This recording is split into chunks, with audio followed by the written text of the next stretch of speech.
മദ്രസ അധ്യാപകനെതിരായ POCSO case ഒതുക്കി തീർക്കാൻ പള്ളി കമ്മിറ്റി ശ്രമിക്കുന്നുവെന്ന ഗുരുതര ആരോപണവുമായി അതിജീവിതയുടെ പിതാവ് രംഗത്തെത്തിയിരിക്കുകയാണ്. കോഴിക്കോട് വാകയാട് സ്വദേശി മദ്രസ അധ്യാപകനായ അബൂബക്കറിനും പള്ളി കമ്മിറ്റിക്കുമെതിരെയാണ് പരാതി. ഒന്നിലധികം തവണ പോക്സോ കേസിൽ അറസ്റ്റിലായിട്ടും ഇയാൾ വീണ്ടും മദ്രസ അധ്യാപകനായി തുടരുകയാണെന്നുവെന്നും അതിജീവിതയുടെ പിതാവ് ജനം ടിവിയോട് പറയുന്നു. ജനം ബിഗ് ബ്രേക്കിംഗ്. ആദ്യം ആ പിതാവിന്റെ വാക്കുകൾ കേൾക്കാം. മകളെ വീട്ടിൽ വന്നിട്ട് പറഞ്ഞിട്ടുണ്ടെങ്കിൽ മകളെങ്ങനെ ഫോൺ കാണിച്ചു തരാമെന്ന് പറഞ്ഞിട്ട് ഉപദ്രവിച്ച്. ഞാൻ അറിയുന്നത് മോള് പറഞ്ഞ് ഞാനെന്ത് ചെയ്ത് അയാളെ വിളിച്ച് ചോദ്യം ചെയ്ത് പിന്നെ ഞാനെന്ത് ബാലശ്ശേരി സ്റ്റേഷനിൽ പോയി പരാതി കൊടുത്ത്. മോക്ക് 7 സ്കൂളിൽ മോള് മദ്രസയിൽ പോകുന്ന കുട്ടിയാണ്. എന്നിട്ട് ബാലശ്ശേരി സ്റ്റേഷനിൽ നിന്ന് എന്ത് ചെയ്ത് അറസ്റ്റ് ചെയ്ത് ജാമ്യത്തിൽ ഇറങ്ങിയിട്ട് വീണ്ടും ഇയാൾ എന്ത് ചെയ്ത് ഒരുപാട് മദ്രസയിൽ എന്ന് പറഞ്ഞിട്ടുണ്ടെങ്കിൽ ഇപ്പോൾ എന്ത് ചെയ്ത് പണിയെടുത്ത് കൊണ്ടിരിക്കുകയാണ്. കേസ് ഒത്തുതീർപ്പാക്കണം എന്നങ്ങാൻ നിങ്ങളോട് ആരെങ്കിലും ഒത്തുതീർപ്പാക്കാൻ വേണ്ടിയിട്ട് ഒരുപാട് ആൾക്കാർ വന്നിരുന്നു. ഞാനതൊന്നും പറഞ്ഞിട്ടുണ്ടെങ്കിൽ ഇതാക്കിയില്ല. പള്ളിയിൽ നിന്ന് എന്ത് ചെയ്ത് പള്ളിയിലത്തെ ഒരു മുലിയാർ എന്ന് പറഞ്ഞിട്ടുണ്ടെങ്കിൽ ഇത് എന്ത് ചെയ്ത് സംയമനം പാലിക്കാൻ അത് പറഞ്ഞ് ഒത്തുതീർപ്പാക്കി പോവുക ഇങ്ങനത്തെ കാര്യങ്ങളൊക്കെ.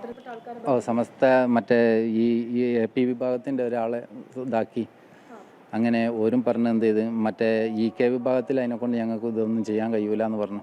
ഇത്തരത്തിലുള്ള ആൾക്കാർ എന്ന് പറഞ്ഞിട്ടുണ്ടെങ്കിൽ യാതൊരു കാരണവശാലും എന്ന് പറഞ്ഞിട്ടുണ്ടെങ്കിൽ ഒരു മദ്രസയിലും എന്ന് പറഞ്ഞിട്ടുണ്ടെങ്കിൽ കയറരുത്. അതെല്ലാ മദ്രസയിലും കയറാൻ വേണ്ടി ഇങ്ങനത്തെ ആൾക്കാർക്ക് എന്ന് പറഞ്ഞിട്ട് ഓരോ പൈത് ഇങ്ങനെ കൊടുത്തിട്ടാണ് ഇവന്മാരിങ്ങനെ കയറി പറ്റുന്നത്. സ്വന്തം മകൾ പീഡിപ്പിക്കപ്പെട്ടതിനെ കുറിച്ച് ആ പിതാവ് പറയുന്ന അദ്ദേഹത്തിന്റെ സങ്കടമാണ് ഇപ്പോൾ നമ്മൾ കേട്ടത്. ഒന്ന് ആലോചിച്ച് നോക്കൂ. അദ്ദേഹത്തിന്റെ മകൾ മദ്രസാ പഠനത്തിനിടെ അതുമായി ബന്ധപ്പെട്ട അധ്യാപകൻ ആ കുട്ടിയെ പീഡിപ്പിച്ചു. അത് കഴിഞ്ഞ് അതിൽ പരാതി നൽകി.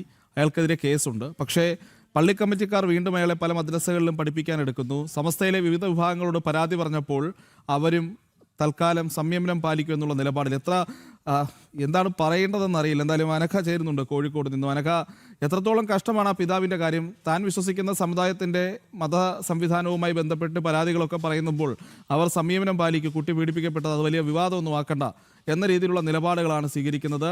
എത്ര നികൃഷ്ടമാണ് ഈ മനുഷ്യരുടെ കാഴ്ചപ്പാടുകൾ? അനഘ.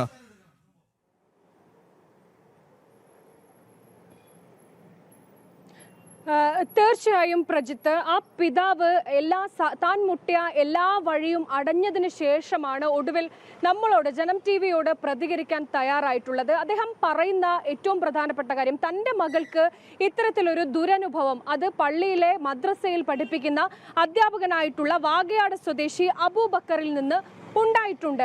അത് കൃത്യമായി പുറത്തേക്ക് കൊണ്ടുവന്നു. പോലീസിനെ പിടിച്ച്, ഈ പിതാവ് തന്നെയാണ് ഈ അബൂബക്കറിനെ, മദ്രസ അധ്യാപകനെ പോലീസിനെ പിടിച്ച് ഏൽപ്പിക്കുകയും ചെയ്യുന്നത്. അതിനുശേഷം കോടതി ശിക്ഷിക്കുകയും ചെയ്തു. അതിന് പിന്നീട് ഇയാൾ ജാമ്യത്തിൽ പുറത്തിറങ്ങിയിട്ടുണ്ട്. പുറത്തിറങ്ങിയ ഈ അബൂബക്കർ എന്ന് പറയുന്ന മദ്രസ അധ്യാപകൻ വീണ്ടും പലയിടങ്ങളിലും മദ്രസകളിലും അധ്യാപകനായി ജോലി ചെയ്തുകൊണ്ടിരിക്കുകയാണ് എന്നാണ് ഈ പിതാവ് പറയുന്നത്. അതിലുള്ള ഒരു സങ്കടം കൊണ്ടാണ് ആ പിതാവ് ഇങ്ങനെ ഒരു പ്രതികരണം നടത്തിയിരിക്കുന്നത്. അതായത് തൻ്റെ മകൾക്ക് നേരിട്ട ഒരു ദുരനുഭവം അത് മറ്റ് കുട്ടികൾക്ക് മദ്രസകളിൽ നിന്ന് ഒരു കാരണവശാലും ഉണ്ടാകരുത്, അതുകൊണ്ടാണ് താൻ ഈ പ്രതികരണം നടത്തുന്നത് എന്നാണ് ആ പിതാവ് പറയുന്നത്. മാത്രമല്ല, ഈ മാറി മാറി മദ്രസകളിൽ ഇയാൾ പഠിപ്പിക്കുന്നത്, ഈ മദ്രസ അധ്യാപകനായിട്ടുള്ള അബൂബക്കർ പഠിപ്പിക്കുമ്പോഴും ഈ മദ്രസകളിലെത്തി തനിക്ക് നേരിട്ട ദുരനുഭവവും കേസും അതിൻ്റെ FIR അടക്കം ഈ പിതാവ് ആ മദ്രസകളിലെ ആളുകളെ ബോധ്യപ്പെടുത്തിയിട്ട് പോലും അവിടെ നിന്ന് ഇയാളെ തുടച്ചു നീക്കാനോ മാറ്റി നിർത്താനോ ഈ പള്ളി കമ്മിറ്റി അടക്കമുള്ള മദ്രസ സിസ്റ്റം തയ്യാറാകുന്നില്ല എന്നുള്ള ഗുരുതരമായിട്ടുള്ള കാര്യമാണ് ഈ പിതാവ് പറയുന്നത്. ഇതുമായി ബന്ധപ്പെട്ട് ഇത് മദ്രസ എന്ന് പറയുന്നത് സമസ്ത എന്ന് പറയുന്ന മതപണ്ഡിത സഭയുടെ കീഴിലാണ് മദ്രസകൾ വരുന്നത്. ഈ സംഭവവുമായി ബന്ധപ്പെട്ട് സമസ്ത EK വിഭാഗത്തോട് AP വിഭാഗത്തിലെ ആളുകളോട് സംസാരിച്ചു. അത് EK വിഭാഗമായതുകൊണ്ട് തങ്ങൾക്കൊന്നും ചെയ്യാൻ കഴിയില്ല എന്ന് പറഞ്ഞുകൊണ്ട് സമസ്തയും ഈ പിതാവിനെ കൈയൊഴുകയാണ് ചെയ്തിട്ടുള്ളത് എന്നുള്ളതാണ്. അതായത് ഇങ്ങനെ ഒരു ദുരനുഭവം, ഒരു പിതാവാണ് ഇങ്ങനെ ക്യാമറയ്ക്ക് മുന്നിൽ വന്ന് തൻ്റെ മകൾക്ക് ഇങ്ങനെ ഒരു ദുരനുഭവം നേരിട്ടോ, അത് പള്ളിയോട്, അതായത് ഇവരെ മതപരമായി ഇവർ പള്ളി കമ്മിറ്റിയിലൊക്കെയാണ് ഈ കാര്യങ്ങൾ ചർച്ച ചെയ്യുക. അങ്ങനെ പറയുമ്പോൾ സംയമനം പാലിക്കണം എന്നാണ് അവിടെ നിന്ന് തനിക്ക് ലഭിച്ചിട്ടുള്ള ഒരു പ്രതികരണം എന്നാണ് ഈ പിതാവ് പറയുന്നത്. ഈ പിതാവ് പറയുന്നത് തനിക്ക് തൻ്റെ മകൾക്ക് നേരിട്ടൊരു ദുരനുഭവത്തിൽ താൻ എങ്ങനെയാണ് ഈ സംയമനം പാലിക്കേണ്ടത് എന്നുള്ളതാണ്. നിയമം കയ്യിലെടുക്കുന്നതിലേക്ക് തന്നെ എത്തിക്കരുത് എന്നുള്ളൊരു കാര്യം കൂടി അദ്ദേഹം പറയുന്നുണ്ട്. എന്തായാലും നിരന്തരം ഇനി ഒരു മദ്രസയിലും ഈ അബൂബക്കർ എന്ന് പറയുന്ന മദ്രസ അധ്യാപകൻ പഠിപ്പിക്കരുത് കുട്ടികളെ എന്നുള്ളൊരു ആവശ്യമാണ് ഈ പിതാവ് മുന്നോട്ട് വെക്കുന്നത്. അതിനുവേണ്ടി നിയമത്തിന്റെ ഏതറ്റം വരെയും താൻ പോരാട്ടത്തിന് ഒരുക്കമാണ് എന്നുകൂടിയാണ് ആ പിതാവ് പറയുന്നത്. പ്രജിത്ത്.